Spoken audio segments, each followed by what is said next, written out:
nose into a wall.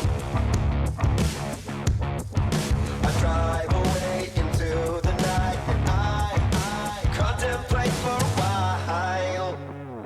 Obviously, we were around it a lot as kids, but the first real memory for me and being sort of more involved was around 2003 at Willowbank. Dad drug us along. It was sort of like, oh, Dad's taking you to drag races this weekend in Queensland. And I remember sort of having a little bit of resistance, like, nah, I don't want to go.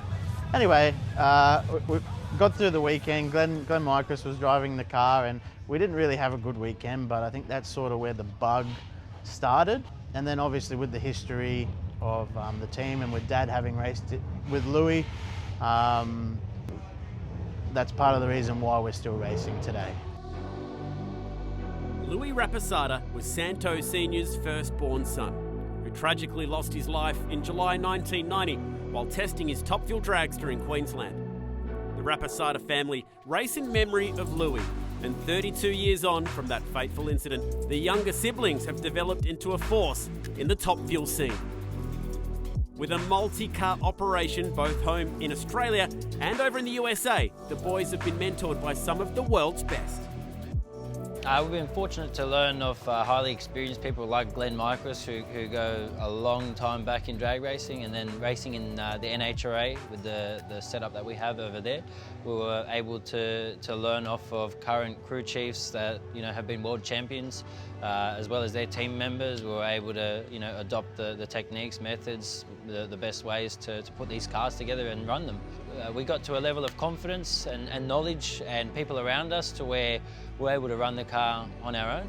As far as managing the team in a whole, we both do that, and we are heavily invested in the whole team, but also heavily invested in our own operations, because you have to be. These cars are so demanding, and you have to be all over it. Otherwise, it won't be as successful as what you want it to be.